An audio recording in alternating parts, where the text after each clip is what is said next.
축복합니다. 자, 오늘은 제 78문, 79문 은혜 수단 성찬에 대한 이 오해들입니다. 성찬에 대한 오해들. 우리 78문.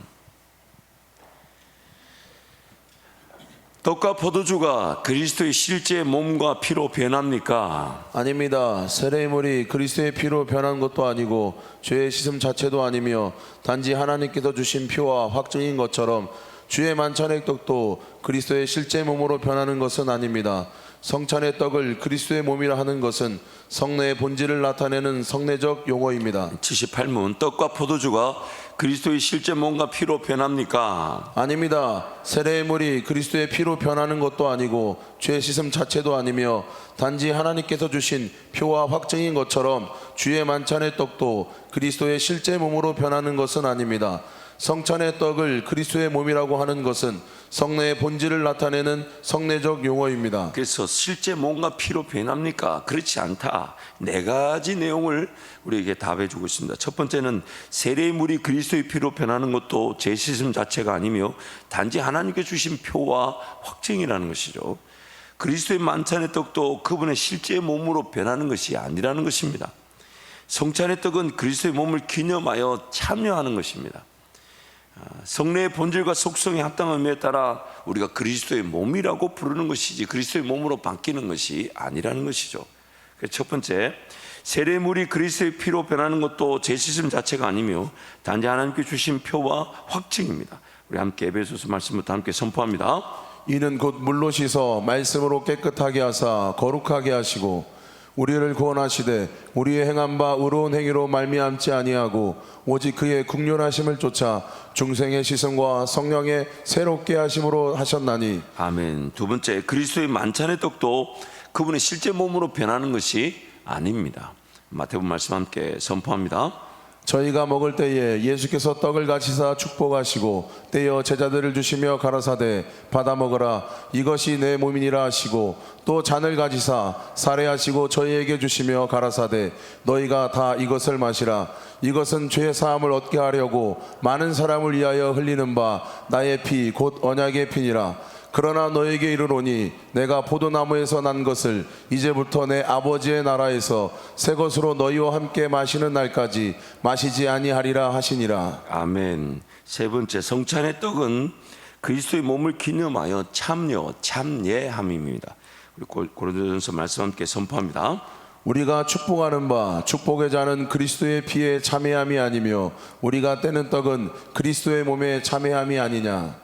너희가 이 떡을 먹으며 이 잔을 마실 때마다 주의 죽으심을 오실 때까지 전하는 것이니라. 아멘.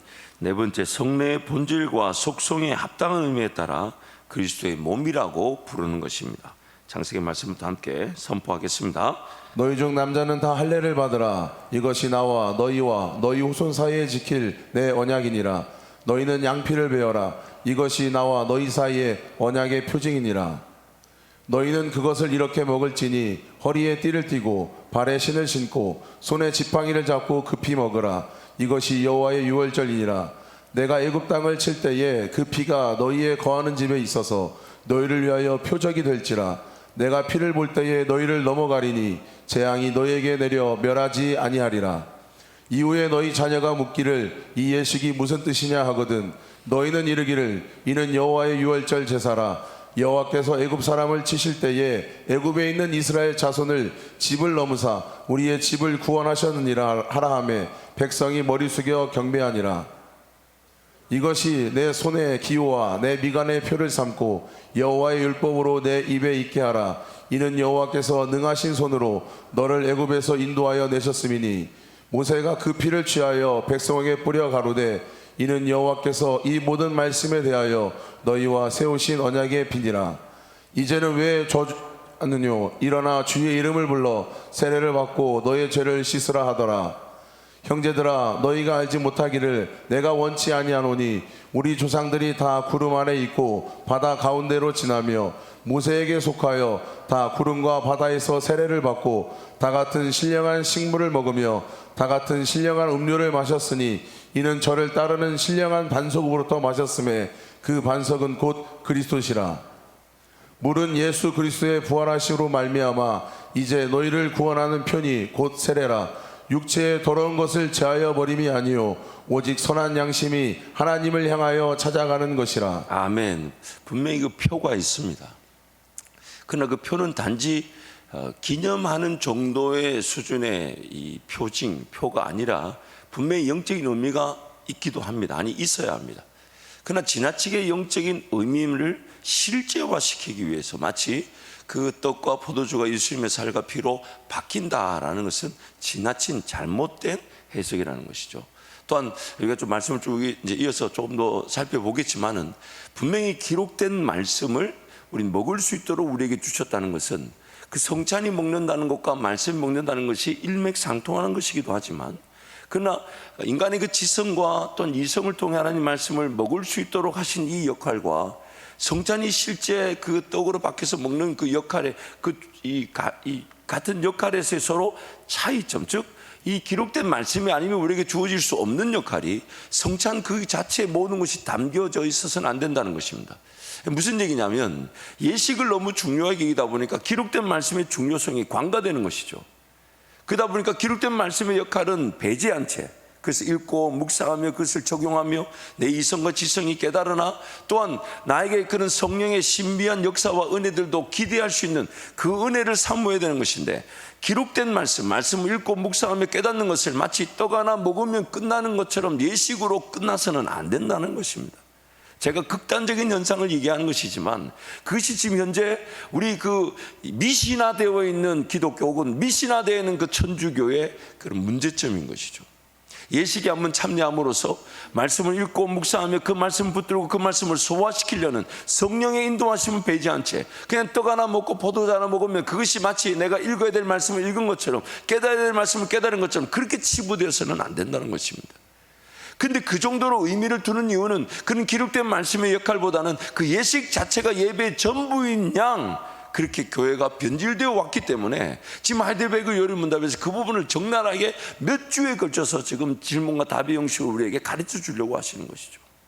그래서 이 로마 가톨릭 그 천주교의 관점에 따르면 이 그리스도의 의가 실제로 각 사람에게 주입되어 각 사람에게 있는 의와 결합하여 큰 의를 이루듯이 떡과 포도주도 실제로 주님의 몸과 피로 변해야 수찬 자의 내부에서 의가 될 수 있다라고 생각합니다.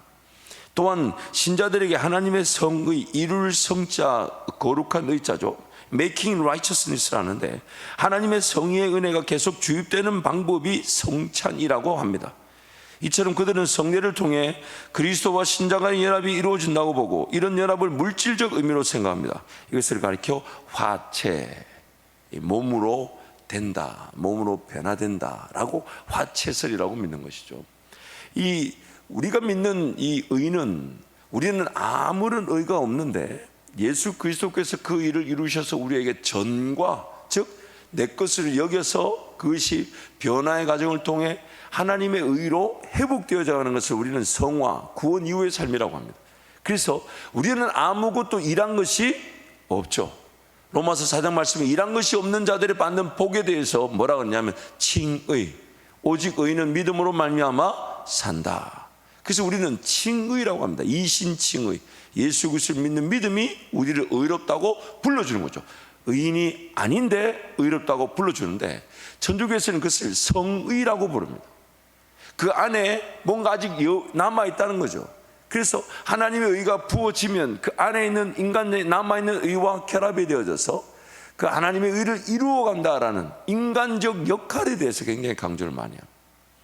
그래서 그 인간적 역할이 얼마나 강조되는지 나중에는요, 그가 고백하지 않았고 그가 신앙생활하지 않아도 그가 선하게 행동한 것이 하나님이 하게 하신 것일 수 있다. 그래서 그것으로도 구원을 받을 수 있지 않냐. 이걸 제가 말하는 이것이 이 한 사람의 의견이 아닌 지금 가톨릭에서 말하는 그런 소위 말하는 진리입니다. 잘못된 것이죠. 소천되신 분의 의견을 제가 빌리자니까 좀 죄송하지만 그 김수환 추경이 그렇게 얘기하지 않았습니까? 하나님께로 다가가는 여러 방식의 길들이 있을 수 있다. 즉 오직 예수만이 길이 아니라는 거예요. 여러분 다시 한번 강조할게요. 오직 예수만이 길이 아니면 예수께서 굳이 사람의 몸을 입고 이 땅에 오셔서 죽을 필요가 없었습니다. 오직 예수님 때문에 여러 가지 다양한 방식의 해석이 가능하게 된 것은 그는 우리가 좀 더 기도해보고 연구해볼 필요가 있습니다. 예수님 때문에 가능하게 된 일이라면, 그러나 예수님을 뺐는데도 가능한 일들이 있다면 왜 예수님이 사람의 몸을 입고 이 땅에 오셔서 십자가에 달려 죽으셔야 됩니까? 만약 마리아가 예수님이 아니고서도 동정녀 마리아, 즉 마리아 그 자체가 의인으로 태어나 죄가 없는 상태에 태어나 죄가 없는 상태에 예수님을 낳고 죄가 없는 상태에 승천하기까지 했다면, 그럼 그 방식을 취하면 되지 왜 예수님이 십자가에 달려 죽어야 됩니까? 그러므로 예수만이 길이라고 말할 수밖에 없는 것은, 다른 길이 있다는 것은 그러면 예수님이 굳이 십자가를 지지 않아도 된다는 얘기가 돼버리죠. 그래서 잘못된 것이라고 하는 거예요. 그러므로 이 주입이라 그런 말을 씁니다. 화채, 즉 예수님의 몸과 예수님의 살이 실제 떡과 포도주, 그 내용을 자세히 이렇게 천주교 교리를 들여다보면 그 떡과 포도주가 그 순간에 내 몸과 내 피다라고 말하는 순간 변하지 않지만, 분명히 떡과 포도주지만은 그 속성은 바뀐다, 뭐 이렇게 또 얘기를 하더라고요. 그런데 한번 속성이 바뀌어서 들어가는 그 자체의 의미가 왜 그렇게 강조되냐면요, 그 예식이 중요한 겁니다. 즉 외형적인 이 의식을 통해서 신앙이라는 것을 독려하기 위한 예식을 중요시 여기다 보니까 그런 해석을 조금 더 지나치게, 아니 잘못되게 하는 것이죠. 그래서 로마 가톨릭의 잘못된 성례, 성찬에 대한 이해, 이 성찬, 특히 성찬에 대한 이해를 제가 한번 정리해 봤습니다. 화채술 때문에 은혜의 수단으로서 말씀보다 이 성례를 더 우선시합니다. 세례와 성찬을 더 기록된 말씀보다 우선, 실제로 말씀의 권위보다 이 교황의 권위가 더 위에 있습니다. 그래서 지금도 말씀은 조정, 수정이 가능한 상태입니다. 기록된 말씀 자체가 더하여지거나 빼어질 수가 있습니다. 말씀은 추상적이고 주관적이어서 듣는 자들에게 은혜가 되는지, 그래서 그들에게 의로움이 증가되는지 여부를 객관적으로 알 수 없다고 봅니다. 반면 성찬의 떡과 포도주는 실제로 주님의 몸과 피로 변하여 수찬자 입에 들어가는 순간에 은혜가 되어 그만큼 의로움을 증가시킨다고 보죠. 그래서 그들의 성당은 성찬을 집례하는 제단을 중심으로 만들어집니다. 결국 그들은 매주 미사를 드릴 때마다 그리스도를 죽이고 그 살과 피를 먹는 행위를 하는 셈입니다. 십자가에서의 단번의 희생으로는 부족하고 매주 미사를 통해 실제로 그리스도의 살과 피로 변한 떡과 포도주를 먹어야만 은혜가 된다고 여기는 것입니다. 화채세를 따라 이것은 나의 몸과 피니라 라고 말하는 순간 떡과 포도주는 성체와 성혈이 되기 때문에 땅에 떨어지거나 버리지 않습니다. 그래서 집례자가 떡을 수천자 입에 직접 넣어주고 포도주는 아예 잘 주지 않습니다. 신자들이 성찬에서 신체적이고 육체적인 방식으로 그리스도의 몸과 피에 참여한다고 여기게 되면 믿음 별로 중요하지 않게 됩니다. 단지 떡과 포도주를 받아 먹으면 자동으로 객관적인 은혜가 임하기 때문에 그 의식을 중요하게 여기죠. 여러분 한번 제 표현이 너무 극단적일 수 있지만 한번 이렇게 한번 생각해 보죠. 만약 이 떡과 포도주가 그런 능력이 있다면, 예수님 몸과 피로 바뀌어서 능력이 있다면 그걸 먹었을 때 그 사람의 삶의 습관과 문화도 같이 변화될까요?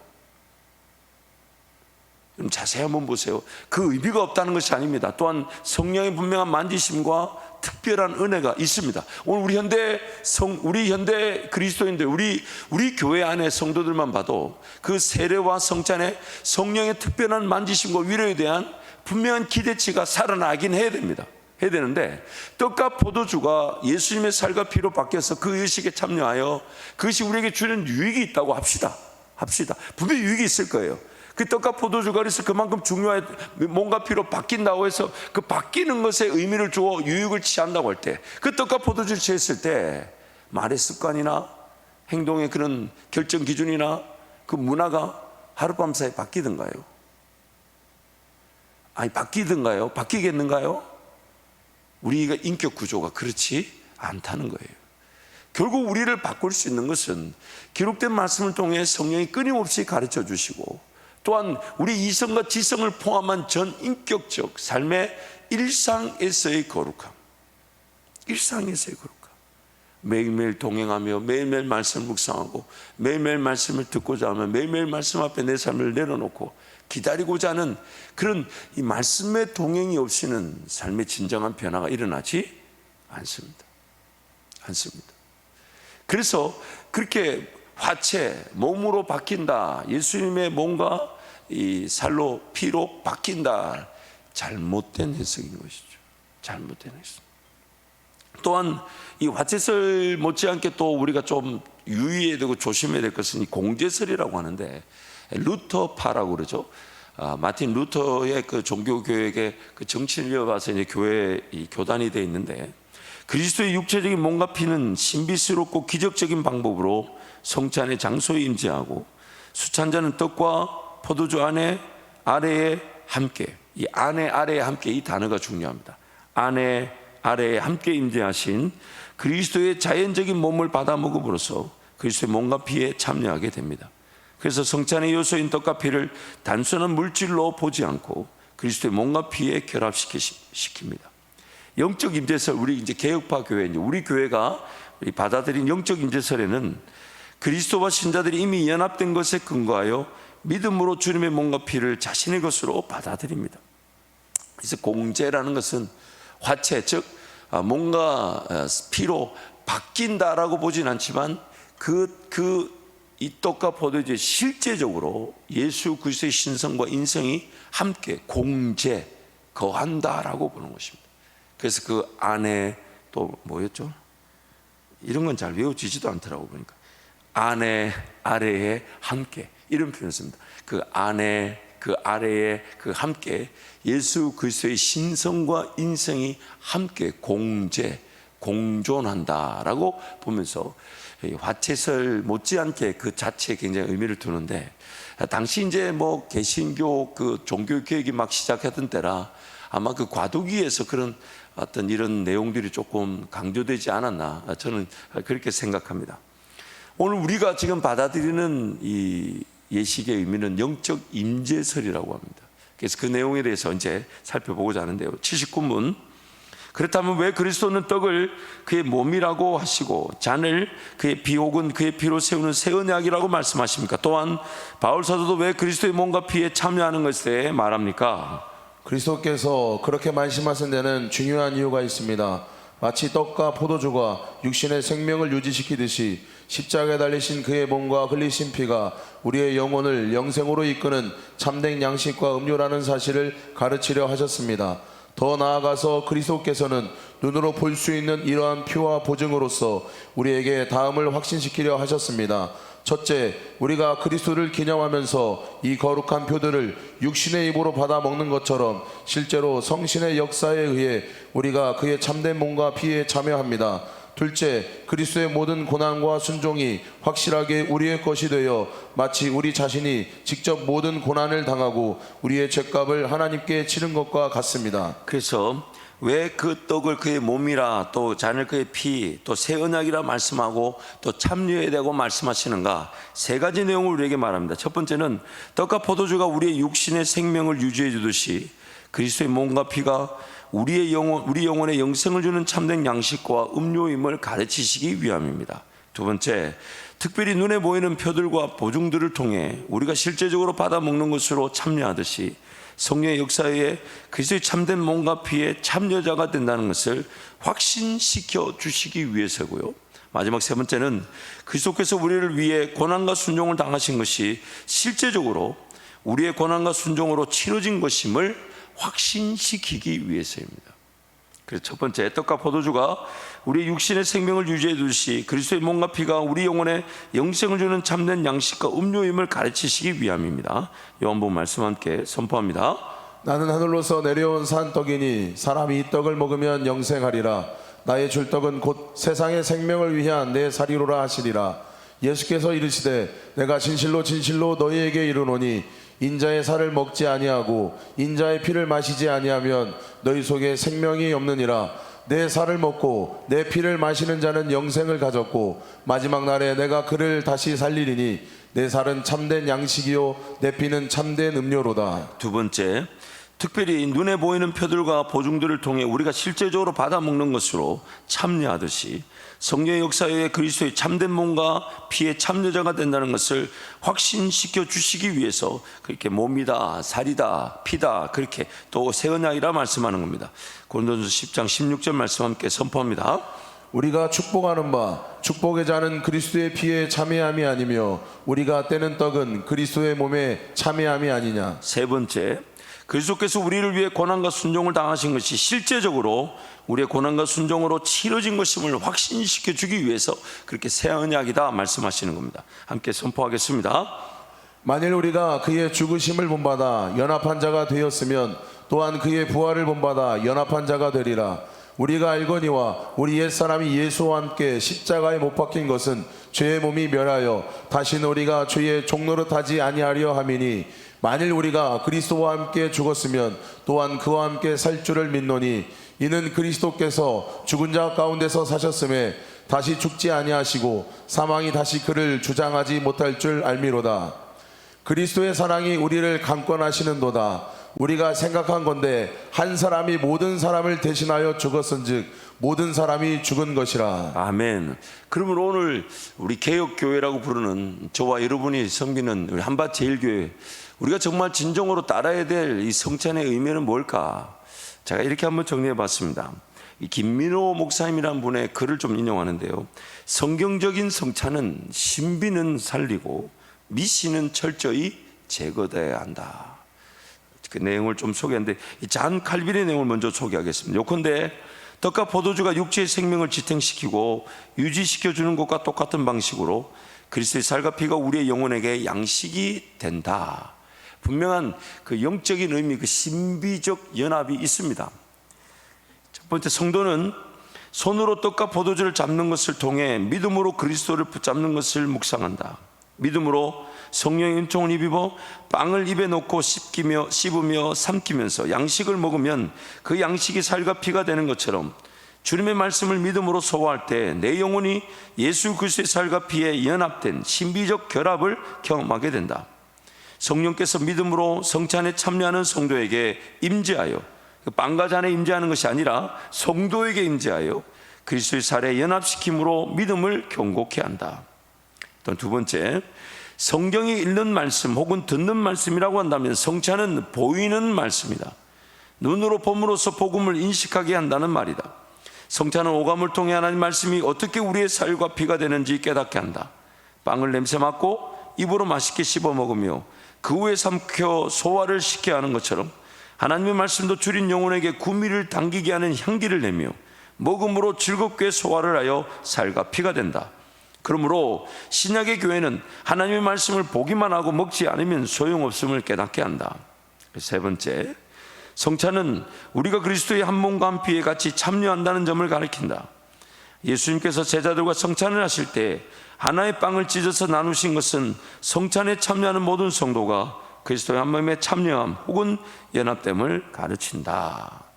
그래서 이 기독교 광녀 잔 칼빈의 책에 보면 이런 내용이 있습니다. 그런데 우리는 여기서 성만찬이 주는 약속의 의미에서라는 뜻인데요, 두 가지 과오를 경계해야 되는데, 첫째, 우리는 표징을 경시함으로써 신비와 거기 붙어 있다고 할 수 있는 표징을 서로 분리해서는 안 된다.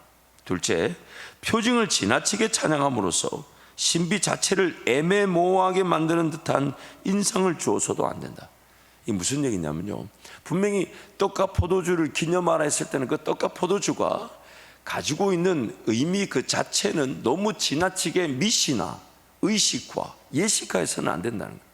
그러니까 그게 뭔가 하나님이 직접 안에 함께 그 아래에 있다, 혹은 예수님 몸과 피로 바뀐다, 이렇게 지나치게 찬양해서는 안 된다는 거죠. 그런데 그러나 우리가 취하는 떡과 포도주지만은 성령께서는 그것을 통해 우리에게 어떤 은혜를 주실지 모르는 신비한 연합이 분명히 있다는 것입니다.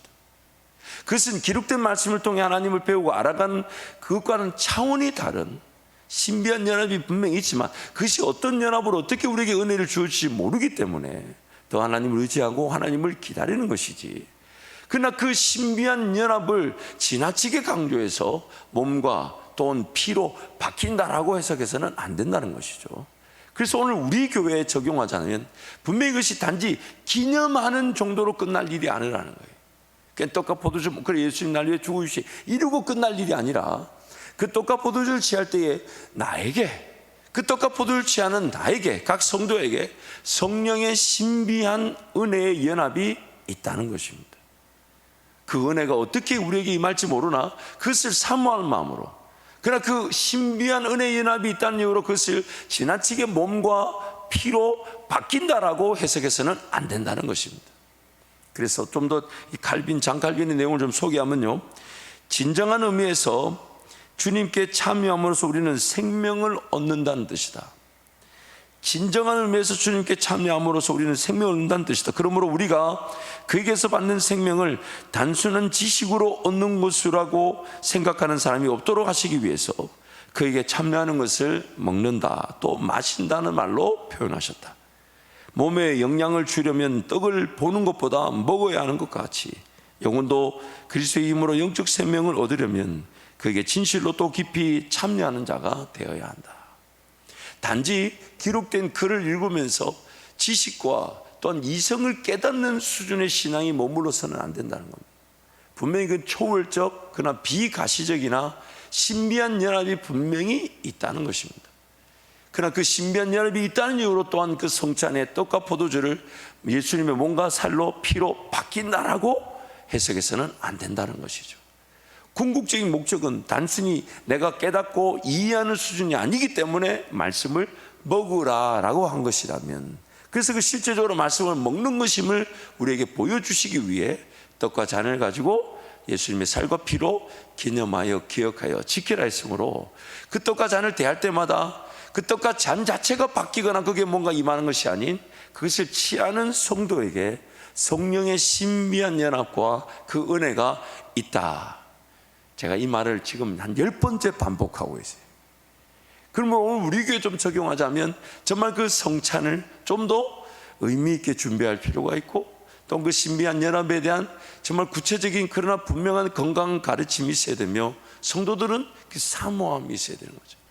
성찬 해도 되고 안 해도 되는 것이 아니라 반드시 해야 되며 듣는 말씀의 수준이 끝나는 것이 아닌 보이는 말씀. 그러나 말씀 자체는 이렇게 우리에게 글로 기록되어 있기 때문에 이 기록된 말씀 읽고 묵상함으로 이성이 깨달아지고 지식을 갖는 그 수준이 아니라 말씀을 먹어야 하는 단계가 있다네. 먹어야.